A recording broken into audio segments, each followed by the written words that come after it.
말씀을 나눴는데 다시 오늘 4절부터 7절까지의 말씀을 같이 더 나누도록 하겠습니다.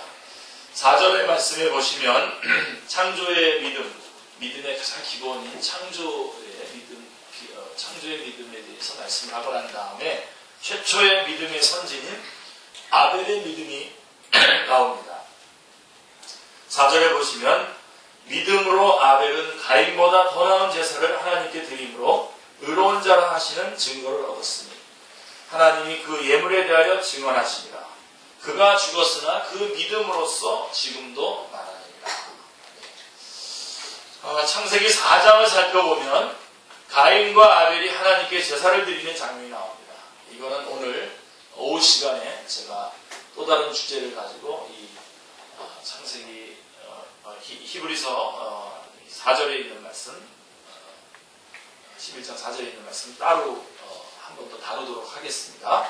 그러나 지금 먼저 그래서 가인과 아벨이 하나님께 제사를 드리는 장면이 창세기 4장에 나오는데 이때 하나님께서 아벨과 그 제사는 연락을 하셨지만 가인과 그 제사는 연락치 않으셨습니다.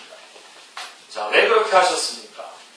자, 아벨의 제사는 피의 제사이고 가인의 제사는 곡식을 드리는 제사였기 때문이었다. 이렇게 주장하는데 이것은 요즘에는 받아들여지지 않습니다.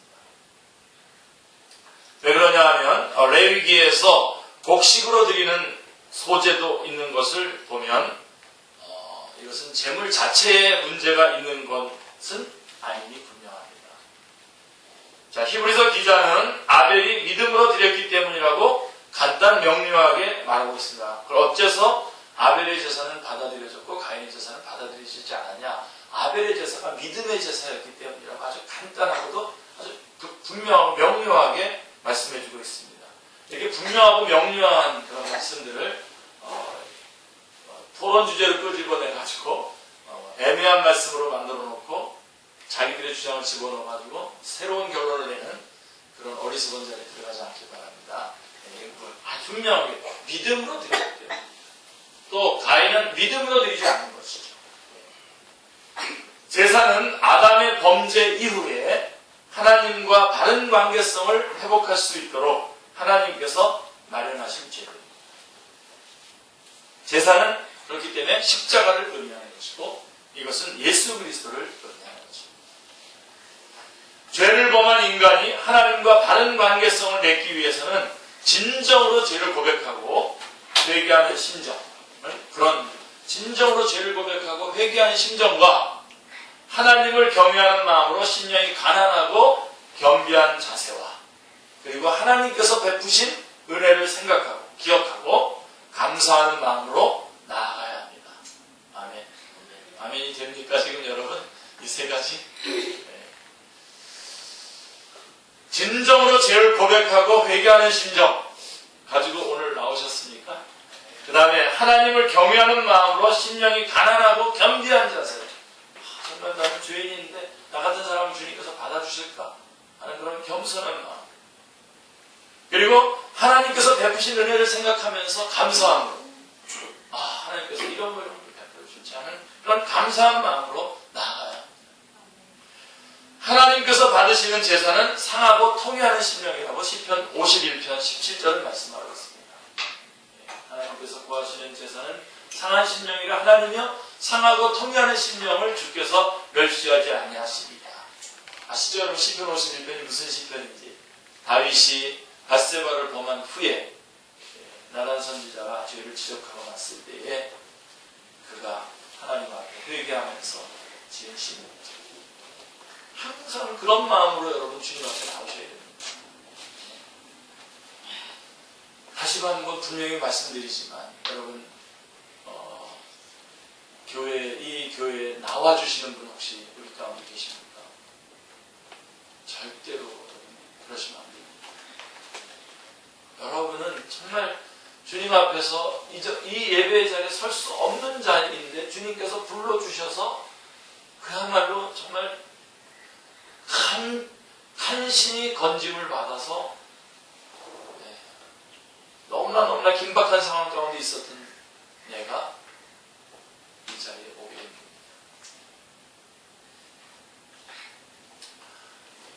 위치에서 제가 말하고 싶지 않지만 예배 시간 맞춰서 오셔야 되고요.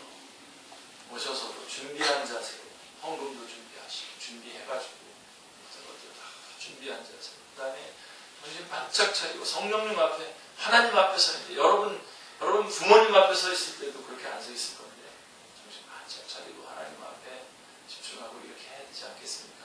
너무 유치한 말에서 죄송합니다. 여러분 유치한 것 같아서 죄송합니다. 하나님 앞에 우리가 이러한 신령 주님께서 나를 불러주셨다. 제가 지난주에도 말씀드렸던 것처럼 여러분 가운데 내가 유초등부 교사다. 내가 중고등부 교사다. 그랬을 때 여러분 내가 그것 때문에 내가 수고하고 내가 돈 쓰고 내가 힘들고 내가 내 시간 버리고 나는 이것 때문에 아무것도 못해. 혹시 그런 분 계시다면요. 지금 당장 그 자리에서 딱 내려놓으십시오. 절대로 그런 사람을 통해서 하나님은 절대로 일하시지 않습니다. 이것을 위해서 이 일을 나에게 맡기심으로써 나를 사랑하셔서 나로 하여금 하나님 앞에 그렇게 하나님 앞에 감사하며 나갈 수 있도록 해주시는 겁니다. 분명합니다. 여러분 저 목사죠. 아마 하나님께서는 저를 이렇게 보신 것 같아요. 저 친구는 목사 안 시켜주면 예수 안 믿을 것 같아요. 그래서 목사하면서 앞에서 자기가 리더도 하고 막 그러면서 해야 간신히 예수 믿을 사람이라서 목사 시킨 거야. 그런 마음을 가지셔야 됩니다. 정말입니다. 제가 오늘 참회 기도할 때도 책임감에 대해서 참 많이 얘기했는데요. 여러분 이 축제교회가 여러분 영적으로 한번 보셨습니까? 여러분들이 그냥 이렇게 육체적으로 이렇게 보니까 뭐 누구 몇 사람 뭐 몇 명 나오고 그렇게 작년 예산 보니까 또 이렇게 풍족하신 것도 아닌 것 같고 그러면서 여러분 혹시 그렇게 보시고 그렇게 판단하시고 혹은 그렇게 세상이 대하듯이 그렇게 대하고 계시다면 조심하십시오. 다시 한번 여러분 영적인 눈을 뜨고 다시 한번 보십시오. 그리고 그 교회에서 여러분들이 맡은 직분입니다. 그 교회에서 맡은 직분입니다. 어떤 것 하나 소중한 게 없습니다. 소중하지 않은 게 없습니다. 그런 마음입니다. 하나님께서 우리가 절박한 가운데 있는 우리를 구원해 주셔서 지금 사실은 사형선고가 집행이 유예가 되어 있는 상태에 지금 있다고 하는 그런 상황으로 여러분들이 이 예배에 참석하고 하나님 앞에 나간다는 것을 여러분들이 그런 마음으로 나오셔야 됩니다. 아멘입니까? 네. 여러분 이런 걸 강단에서 지금 설교할 때 말해야 되겠습니까? 여러분 하나님을 두려워하셔야 됩니다. 하나님 그래서 이 사랑의 하나님을 말하기 전에 항상 이 하나님의 거룩하심 앞에 먼저 서지 않은 사람들에게 항상 문제가 생깁니다. 죄로부터 구원받는 이 과정이 없이 요즘은 그냥 예수 믿으면 그냥 해피한 거예요. 그냥. 그래가지고 예수 믿은 게 기쁘지도 않고 감사하지도 않고 내가 어떤 직분을 맡았다는 것이 감사하지도 않아요. 교회에서 맡은 직분은 우스워요. 아주 거창한 어떤 단체나 이런 데서 맡은 거는 대단해요. 그죠? 그런 법이 있어요? 세상에? 그렇죠. 여러분들이 제가 유치한 말 했기 때문에 유치하게 지금 여기까지만 유치하게 불고 계속 말씀하겠습니다. 그래서 하나님이 받으시는 제사는 상하고 통회하는 심령이다. 무슨 말씀인지 여러분들이 꼭 붙잡으시기 바랍니다. 자기는 나는 태어나기 전부터 어머니 태로부터 나는 죄인입니다. 라고 다윗은 고백하면서 결국은 이 고백을 하는 거거든요. 아벨은 하나님의 긍휼만 의지하고 다만 믿음으로 나갔습니다. 하나님의 긍휼만 의지하고 다만 믿음으로 나갔습니다. 다른 것 아무것도 자격이 있는 양 나가지 않았고 어떤 기술과 테크닉으로 나가지 않았고 오직 하나님의 긍휼만 의지하고 다 믿음으로 나아갔습니다. 하나님은 그가 믿음으로 드린 제사를 받으시고 그를 의로운 자라고 인정하셨습니다. 의롭다고 하셨습니다. 오늘 우리가 예수 믿고 구원받은 것과 똑같은 걸 말합니다. 그러나 가인은 죄를 해결치 않고 자기의 의를 내세우며 교만한 자세로 하나님께 제사를 드렸습니다. 제사 드려주러 가는 거죠. 그리고 드리고 싶은 마음도 없는데 동생이 가니까 저 친구 쉬지도 않고 또 가네. 그래서 같이 주섬주섬 주워가지고 아마 뒤따라가지 않을까. 하나님께서는 그의 무서위한 제사를 연락하실 수 없으셨습니다. 회개하는 심정이 없이 굳어진 마음으로 드리는 예배나 영과 진리로 하나님께 예배하고자 하는 간절한 마음이 없는 형식적이며 습관적인 예배는 하나님께서 기뻐하시지 않으십니다. 혹시 오늘도 그렇게 나오셨다면 다시 설레이는 마음을 다시 여러분 달라고 그러십시오. 내가 주님을 만났을 때 그 설레이는 말씀을 들었을 때 그 은혜 받을 때 오는 그 감격 이거 다시 한번 주십시오 하는 그런 설레이는 마음으로 다시 여러분 이 예배 자리에 쓰셔야 하는 것입니다. 하나님께서 아벨과 그 제사는 연락하시고 가인과 그 제사는 거절하셨습니다. 가인은 분노가 치밀었습니다.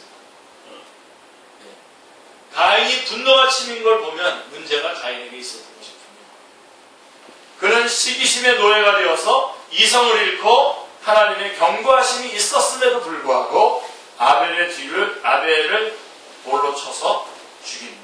그게 창세기 4장 7절에 내가 선을 행하면 어찌 낯을 들지 못하느냐 선을 행하지 않으면 죄가 문에 엎드려 있느니라 죄가 너를 원하나 너는 죄를 다스릴지니라 죄가 너를 원하나 너는 죄를 다스릴지니라 라고 말씀하고 있는 것입니다. 제가 동성연애에 관해서 얘기할 때마다 꼭 제가 드는 성경 구절이 이 구절입니다.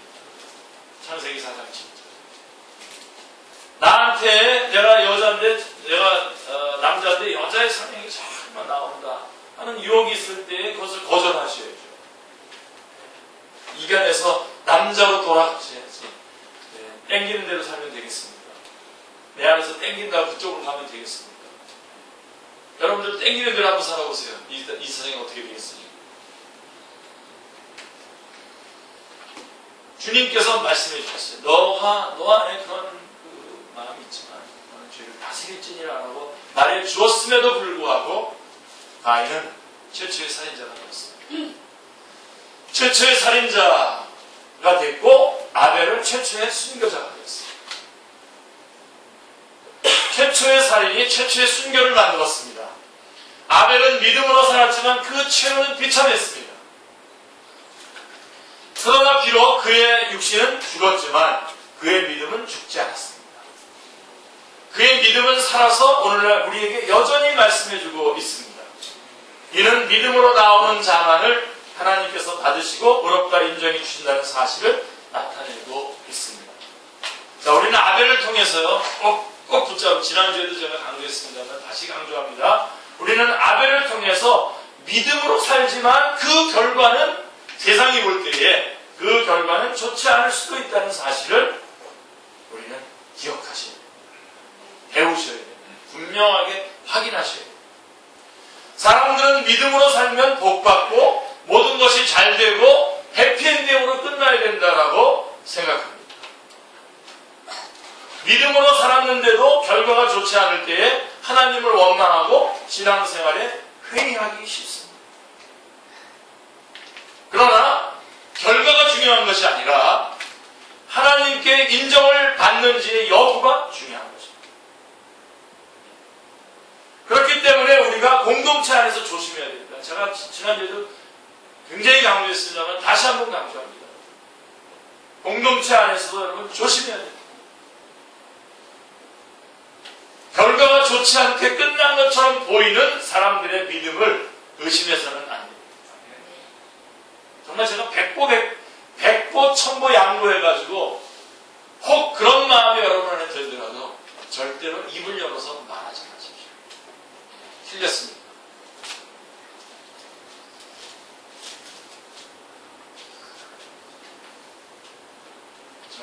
의심하지 마시고. 여러분, 스데반은 돌에 맞아 죽었어요. 대단한 사람입니다. 어마어마한, 모든 것들이 대단한 사람입니다. 스데반. 우리는 바울을 얘기하지만 사실은 스데반 없는 바울은 없습니다. 그럴 정도의 스데반은 대단한 사람이지만 주님의 말씀하고 주님의 뜻에 따라서 돌에 맞으면 죽습니다. 젊은 나이에 돌에 맞아 죽는다. 그건 우리의 세상의 시사죠.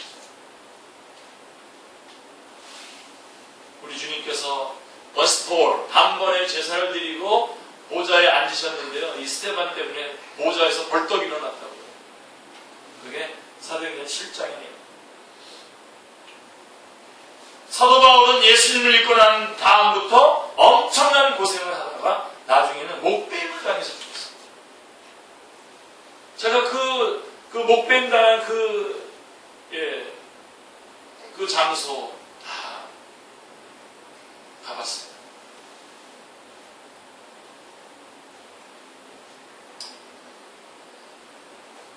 주기철 목사님도 믿음 때문에 모진 고난과 고문을 당하시고 대못이 박힌 널판 지위를 걸었고 결국에는 죽으셨어요. 그러나 이들의 믿음을 우리가 의심할 수 있습니까? 없습니다.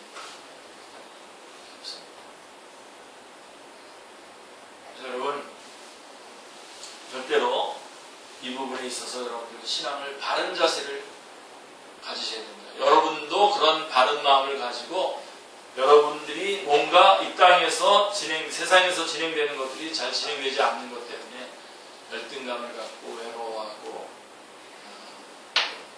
그러다가 또 딴 데 가서 분통 터뜨리고 그러지 마시고요. 왜 하나님을 못 믿으십니까? 반대로 그리고 또 다른 사람이 그런 듯한 모습을 볼 때에 여러분 이렇게 시집가고 장가가려고 그럴 때 여러분들 상대방에서 이런 기준이 아니라 믿음의 기준이 아니라 다른 거 가지고 얘기하면요 그냥 반도로 있어요. 제가 아주 분명하게 기준 얘기해 줄게요.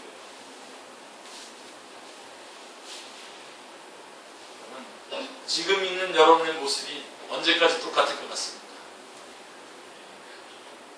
어떻게 바뀔지, 어떻게 될지. 그렇지만 무엇만은 분명히 확인해야 됩니다. 믿음과 비전. 맨날 밥만 먹고 TV 보고 뒹굴고 버둥버둥 하려고 하는 사람하고 왜 결혼합니까?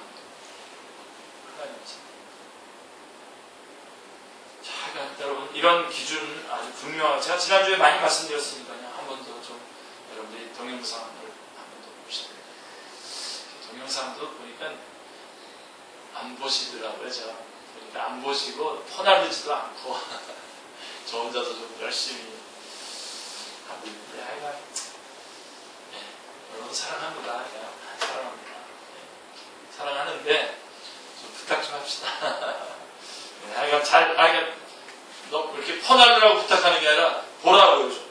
계속 보고 그런 것이 반복되지 않도록 여러분들 안에서 그런 변화들이 일어나기 바랍니다. 한국교회 안에 샤머니즘적인 영향을 받은 소위 성공신학, 번영신학이 자리를 잡으면서 사람들은 은근히 저 사람이 저렇게 된 것을 보면 뭔가 문제가 있던 게 분명해 라고 하면서 믿음의 사람을 호도하는 경우를 많이 보게 됩니다. 우리는 이런 것에서 조심하여 스스로 삼가야 할 것입니다. 아벨의 경우도 마찬가지입니다. 이들은 다 죽었으나 그 믿음은 오늘도 그들이 옳았음을 말씀하고 있습니다. 할렐루야. 네. 우리가 결과에 연연하지 않고 믿음으로 더 나은 제사 드리기에 힘쓰므로 아벨과 같이 우리의 삶도 하나님으로부터 증거되어 줄 수 있기를 기도합니다. 자, 우리는 아벨을 통해서 우리는 그리스도인의 삼중의 복을 확인할 수 있다고 말씀드렸습니다. 지난주에 결론이었습니다. 자, 그리스도인은 첫째로 살면 그리스도를 전해서 복이고 그 다음 죽으면 그 죽음이 그리스도의 영광을 드러내서 복이고 죽고 나면 천국에 들어가서 상중의 복이에요. 할렐루야. 그냥 정말 주님이 주신 자유를 가지고 믿음 안에서 당당하게 활보하면서 살아가십시오. 섬기는 자세 끊임없이. 사도 바울은 감옥에서 이렇게 고백했습니다. 이는 내게 사는 것이 그리스도니 죽는 것도 유익하다. 살든지 죽든지 내 몸에서 그리스도가 존귀히 되기를 원하노라. 이는 내게 사는 것이 그리스도니 죽는 것도 유익하다. 빌립보서 1장 21절에서 말씀하고 있습니다. 그래서 결국은 우리는 어떤 모습이든 살든 죽든 결국은 우리는 그리스도를 드러내는 거. 살면 그리스도를 드러내는 거고 죽으면 to gain, to die is gain. 죽으면 얻는 거. 천국에 가는 거. 살면 그리스도를 전하는 거죠. 그래서 복이. 죽으면 천국 가니까 또 복이.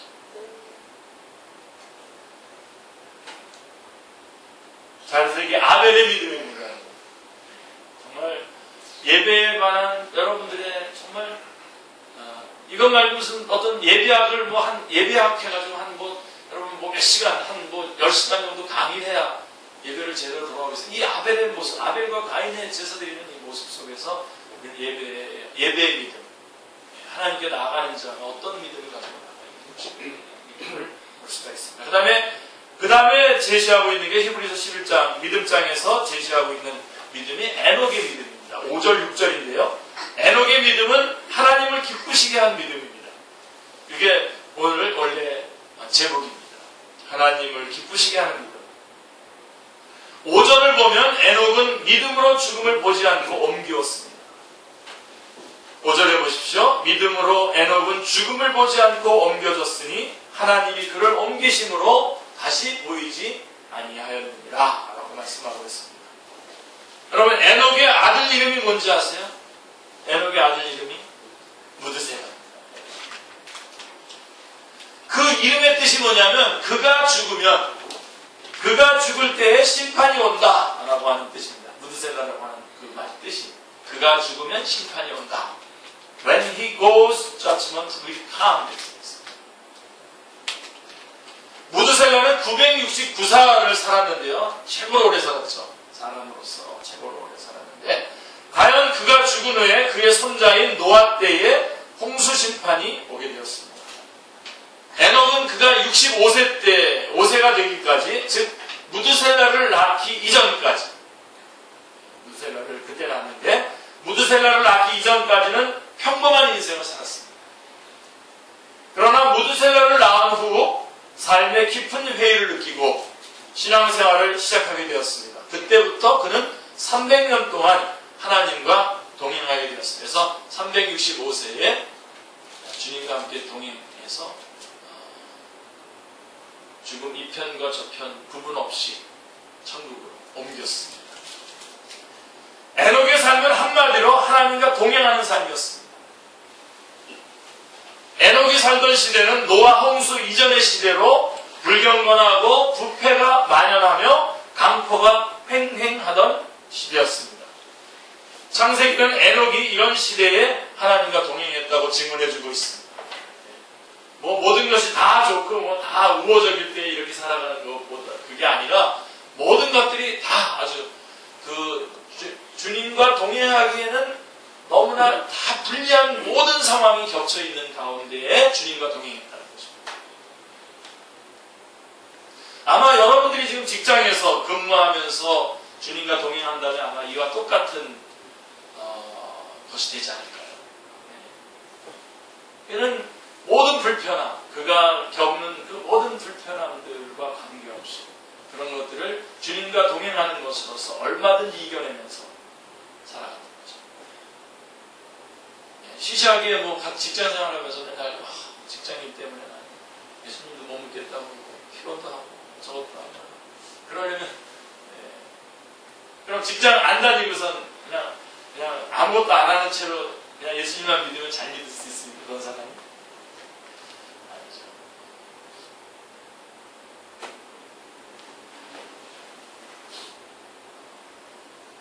네 4시간 잤는데도 예수님도 믿고 직장 생활도 하는데도 힘들면 3시간 반만 자는 거예요.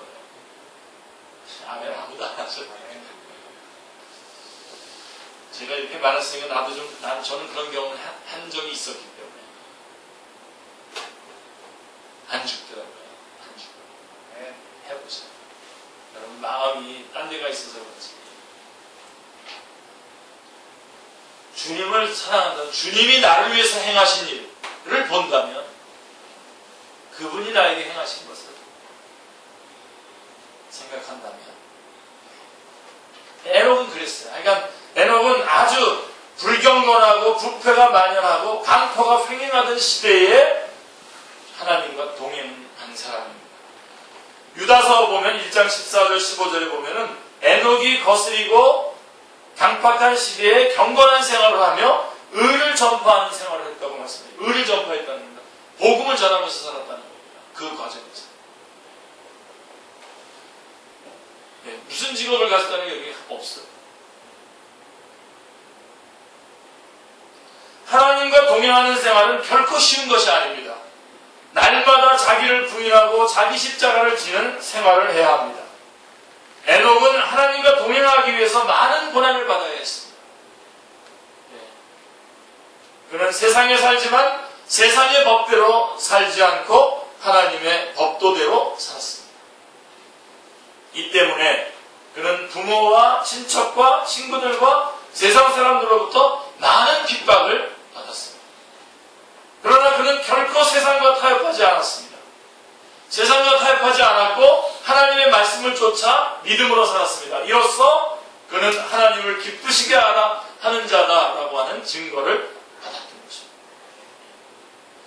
하나님은 그의 믿음의 생활을 심히 기뻐하시고 죽음의 고통을 피하여 하나님 나라에 이르게 하셨습니다. 에녹은 하나님과 동행하는 것이 너무 달콤해서 시간과 공간 저 너머에 있는 낙원까지 함께 동행했던 것입니다. 6절을 보십시오. 믿음이 없이는 하나님을 기쁘시게 하지 못하나니 하나님께 나아가는 자는 반드시 그가 계신 것과 또한 그가 자기를 찾는 자들에게 상 주시는 이심을 믿어야 할지니라. 유명한 2절이죠. 히브리서 11장 6절. 히브리서 기자는 에녹의 믿음을 통해서 하나님을 기쁘시게 하는 믿음이 어떠한 믿음인가에 대해서 언급하고 있습니다. 믿음이 없이는 기쁘시게 못한다라고 하는 의미는 믿음이 없이는 세상의 그 어떤 것으로도 하나님을 기쁘시게 할 수 없다는 겁니다. 돈으로 안 되는 거예요. 분명히. 여러분 하나님을 기쁘시게 하고 정말 그 싶은 마음이 여러분에게 진짜 있다면 오직 믿음밖에는 하나님을 기쁘시게 할 수 있는 길이 없습니다. 그쪽으로 가죠. 그쪽으로 붙여야죠.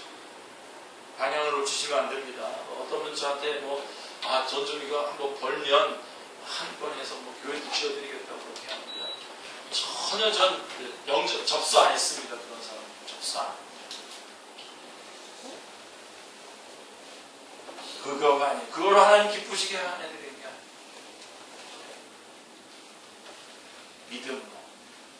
믿음밖에 없어요. 오직 믿음으로만 하나님을 기쁘시게 할 수 있다는 사실을 강조하고 있는 것입니다. 자, 그러면 하나님을 기쁘시게 하는 믿음이 어떤 믿음입니까? 자, 하나님 기쁘시게 하는 믿음이 어떤 믿음입니까? 첫째로 꼭 붙잡으십시오, 여러분. 하나님이 살아계시다는 것을 반드시 믿는 겁니다. 하나님이 살아계시다는 것을 믿는 겁니다. 어떤 분, 저는 순종이 잘 안 된다고 그러는데 제가 말씀드렸죠. 여러분들이 한번 말씀해 보세요. 주님, 살아계신 주님 앞에 하나님 말씀해 주십시오. 제가 100% 순종하겠습니다. 하나님의 음성이 안 들린다고요. 100% 순종하겠다고 여러분들이 주님 앞에 고백해 보십시오. 왜 안 들립니까? 하나님의 음성. 하나님은 하나님이 살아계시다라고 하는 것을 믿는 것, 이것이 하나님을 기쁘시게 하는 믿음입니다. 하나님이 살아계시다고 믿지 않기 때문에 여러분들이 이렇게 어마어마한 복음과 어마어마한 명령을 받아가지고 있어서 나태하는 이유가 뭘까요? 하나님이 살아계심을 믿지 않기 때문에 하나님 기뻐하시지 않죠. 우리는 어마어마한 구원을 받았고 어마어마한 명령을 받아가지고 있습니다.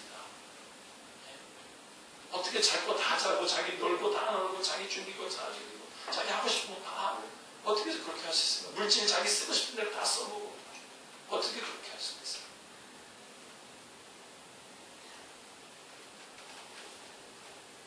이 세상에서 가장 쉬운 일이 뭔지 아십니까? 바로 하나님의 존재를 믿는 겁니다. 하나님의 존재. 반면에 가장 어려운 일이 뭔지 아십니까? 하나님의 존재를 믿지 않는 것. 하나님의 존재를 믿지 않으려고 이거를 증명하려고 하는 것. 아마 어렵거든요. 하나님의 존재를 믿는 일이 왜 세상에서 가장 쉽습니까? 사람들은 하나님을 아는 생득적 지식을 가지고 있습니다. 누가 가르쳐주지 않아도 벌써 사람이기 때문에 벌써 하나님의 살아계심을 인정합니다. 하나님께서 지으신 자연 만물을 통해 그의 신성과 창조의 능력을 알 수 있습니다. 또 하나님의 특별 계시인 하나님의 말씀, 성경 말씀을 통해서 알 수 있습니다.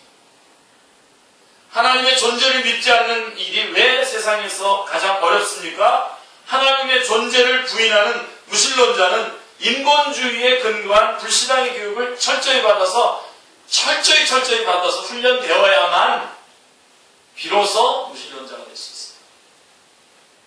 근데 그 무신론도 신앙이에요. 하나님이 없다고 믿는 것도 신앙이에요. 무신론자들은 하나님의 존재를 거부하기 위해서 엄청난 노력과 교육과 훈련을 받습니다. 눈에 보이지 않는 존재이므로 인간은 하나님의 존재를 의심하기가 쉽습니다. 특히 핍박을 받거나 형통하지 못할 때, 또 사회에 불의가 성행할 때에 하나님이 과연 살아계시는가? 하나님이 살아계시다면 왜 이런 불의가 성행하는가에 의문을 가지기 쉽죠. 그러나 하나님은 영존하시는 분이십니다. 아멘. 영원히 존재하시는 분이십니다. 그리고 항상 살아계셔서 능력으로 역사하는 분이십니다. 아멘. 하나님은 모세에게 이렇게 말했어요. 나는 스스로 있는 자니라. 항상 살아계시는 하나님임을 말씀했습니다. 나는 나다. 그 어떤 것으로도 근거해서 증명할 수 없는 내가 나의 증명이에요. 하나님. 나는 난 거죠. 하나님의 살아계심을 믿지 않는 불신은 하나님이 보실 때에 큰 죄입니다. 죄라는 것은 바로 이 하나님의 살아계심을 믿지 않는 것이죠. 우리가 살아계신 하나님을 믿을 때에 인생을 함부로 살지 않고 옷깃을 여미며 경건한 삶을 살게 됩니다. 아멘. 우리가 살아계신 하나님을 믿고 의지하며 하나님과 동행할 때에 하나님이 가장 기뻐하십니다. 할렐루야. 하나님이 살아계시다는 것을 믿는 거예요. 그 다음에 또 하나 하나님이 기뻐하시는 믿음이 뭐냐면요. 그가 살아계시다는 것과 또 하나는 뭐냐면 하나님이 자기를 찾는 자에게 상 주시는 자이심을 상 주시는 분이심을 믿는 것. 혹시 여러분과 치사하게 상 받으려고 이 신앙생활에 그러시는 분 혹시 있습니까? 그런 걸 치사하다 그러지 않습니다, 여러분. 자, 어떤 사람은 상 받기 위해서 신앙생활하는 것은 치사하다고 생각합니다. 그러나 하나님의 상급을 바라지 않는다면 결국 눈에 보이는 상급을 바라게 되죠. 그래서 하나님이 살아계신 것을 믿고 그분이 나에게 상급을 주실 것을 믿는 거예요. 그러니까 도도하게 고고하게 여전히 주님만 의지하면서 주님께만 나아갈 수 있는 그런 신앙이 가능한 겁니다. 하나님이 살아계심과 하나님께로부터만 상급을 받기를 원하는 그런 신앙이 그렇기 때문에 그 어떤 것에도 구애되지 않고 쭉 나가는 겁니다. 하나님의 상급을 바라보지 않으면요 눈에 보이는 상급을 바라게 되어 있습니다. 그리고 그것이 이루어지지 않을 때에 피해의식에 사로잡혀서 살아가기가 쉽습니다. 진정한 상은 눈에 보이지 않는 영생과 하나님의 나라 그리고 하나님 자신을 의미하는 것입니다. 여러분 마음에 안 드십니까? 이 세 가지가? 영생 가면이 나와야 됩니다. 영생 우리가 영생이라고 하는 것은 영원히 그냥 이런 채로 그냥 막 살아가는 게 아니라 주님과 계속적인 교제 가운데 있는 것을 말합니다. 그걸 주실 거예요. 그게 상급이에요. 그 다음에 하나님의 나라 그리고 하나님 자신 창세기 15장 1절에 보면 하나님 자신이 우리의 상급입니다. 또한 우리가 이 험한 세상에서 믿음으로 사는 것 자체가 큰 상급인 것입니다. 아멘. 아멘. 믿음의 선진들은 모두 상 주시는 하나님을 믿고 살았기 때문에 견고하게 고난과 역경을 이겨내고 승리의 삶을 살 수 있었습니다. 아멘. 모세는 하나님의 상급을 믿었기 때문에 애굽의 모든 보화를 버리고 기쁨으로 하나님의 백성과 함께 고난을 받을 수 있었습니다. 성경은 그걸 뭐라고 얘기하냐면 그리스도를 위한 고난이라고 말씀하고 있습니다. 모세 때의 기록을 얘기하면서 모세가 그리스도를 위해서 그랬다는 겁니다.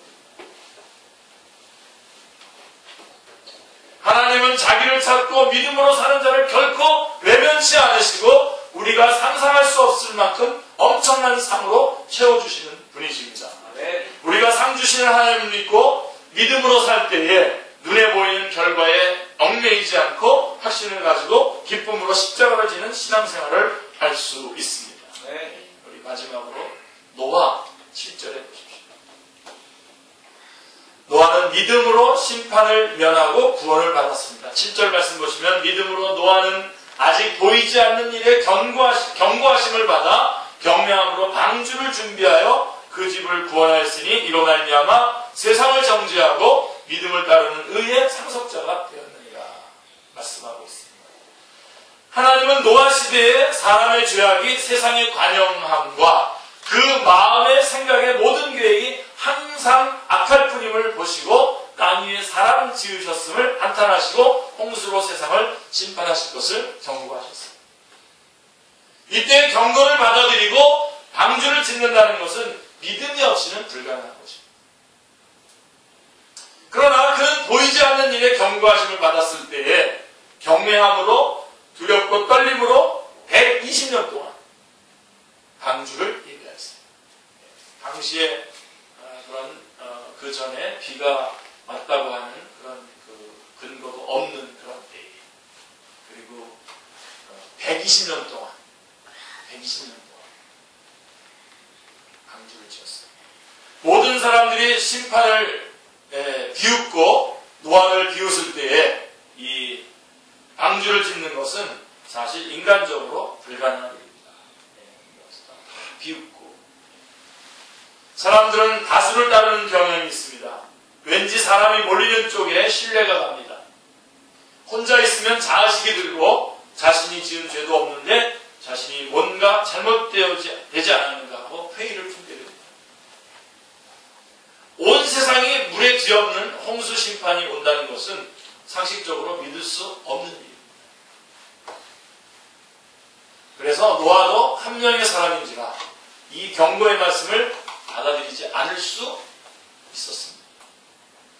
그러나 노아는 죄악된 세상이 필연적으로 하나님의 심판을 받을 수밖에 없다는 것을 알았습니다. 그래서 노아는 남이 뭐라고 하든 오직 믿음으로 우직하게 120년 동안 방주를 지었습니다.